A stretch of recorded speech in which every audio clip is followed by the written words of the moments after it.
യേശുവിൻ്റെ കൂട്ടായ്മയിലെ സ്നേഹം നിറഞ്ഞ എല്ലാ പ്രിയ മാതാപിതാക്കൾക്കും സഹോദരീ സഹോദരങ്ങൾക്കും കുഞ്ഞുമക്കൾക്കും പുതിയൊരു പ്രഭാതത്തിൻ്റെ ദൈവാനുഗ്രഹം നിറഞ്ഞ ഒരു ദിവസത്തിൻ്റെ എല്ലാവിധ ആശംസകളും നേരുന്നു.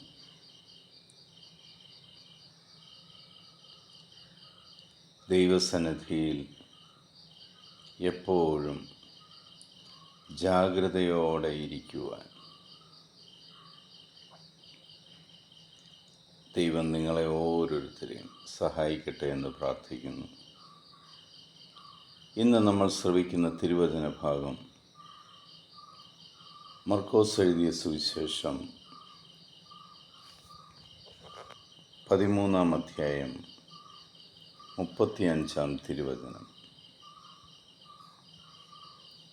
ആകയാൽ ജാഗരൂകരായിരിക്കുവിൻ, എന്തെന്നാൽ ഗൃഹനാഥൻ എപ്പോൾ വരുമെന്ന്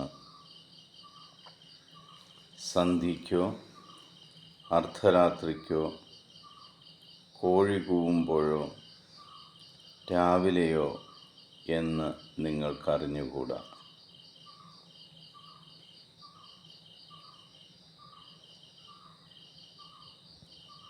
ഒരു മനുഷ്യൻ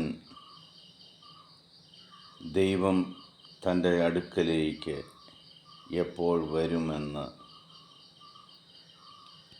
ദൈവീക സാന്നിധ്യം എപ്പോഴാണ് താൻ അനുഭവിക്കുക എന്ന് വളരെ ജാഗ്രതയോടെ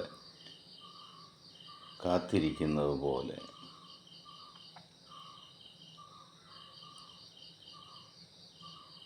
തൻ്റെ ഗൃഹനാഥൻ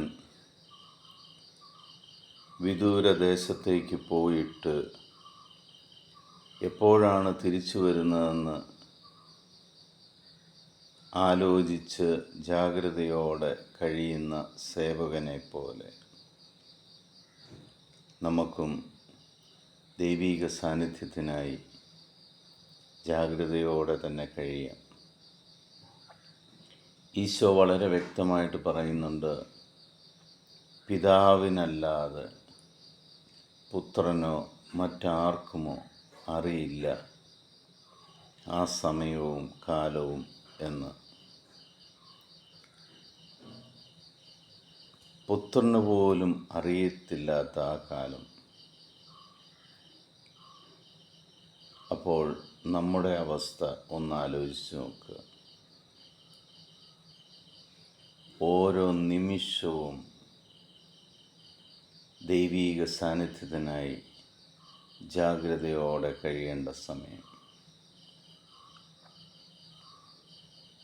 അതിനായി നമുക്ക് ആത്മാർത്ഥമായിട്ട് പ്രാർത്ഥിക്കാം.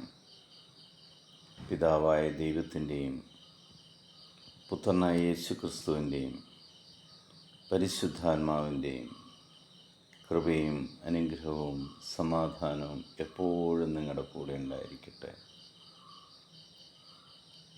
ലോകത്തിലെ 830 കോടിയിലധികം വരുന്ന എല്ലാ മക്കളെയും ഈ നിമിഷം യേശുവിൻ്റെ സന്നിധിയിലേക്ക് നമുക്ക് സമർപ്പിക്കാം. യുദ്ധം മൂലം ദുരിതമനുഭവിക്കുന്ന എല്ലാ മക്കളെയും നമുക്ക് സമർപ്പിക്കാം. യുദ്ധക്കെടുതിയിലായിരിക്കുന്ന എല്ലാ രാജ്യങ്ങളെയും നമുക്ക് സമർപ്പിക്കാം. യുദ്ധങ്ങൾ ഒഴിവാകുവാൻ വേണ്ടി രാഷ്ട്രത്തലവന്മാർ വിവേകത്തോടെ തീരുമാനമെടുക്കുവാൻ നമുക്ക് പ്രാർത്ഥിക്കാം. ലോകസമാധാനത്തിനായി നമുക്ക് പ്രാർത്ഥിക്കാം. സഹനങ്ങൾ ദൈവാനുഗ്രഹങ്ങൾ കടന്നു വരുന്നതിന് മുന്നോടിയാണെന്ന് നമ്മൾ മനസ്സിലാക്കുന്നത് പോലെ സഹനങ്ങൾ സഹിച്ച് ഈശോ മരിച്ച് 3-ാം ദിവസം ഉത്ഥാനം ചെയ്ത യേശുവാണ് നമ്മുടെ രക്ഷകനും നാഥനും ദൈവവുമെന്ന് നമ്മൾ വിശ്വസിക്കുമ്പോൾ ഈ യുദ്ധം ഈ ദിവസങ്ങളിൽ അവസാനിച്ച് ഒരു ഉയർത്തെഴുന്നേൽപ്പ് എത്രയും വേഗം എല്ലാ രാജ്യങ്ങൾക്കും ഉണ്ടാകുവാൻ വേണ്ടി നമുക്ക് പ്രാർത്ഥിക്കാം. എൻ്റെ രക്ഷകനും നാഥനും ദൈവവുമായ യേശു ക്രിസ്തുവിൻ്റെ സമാധാനത്തിൻ്റെ സന്ദേശം എല്ലാവർക്കും ഞാൻ നേരുന്നു. ഈശോ മിശിഹായ്ക്ക് സ്തുതിയായിരിക്കട്ടെ.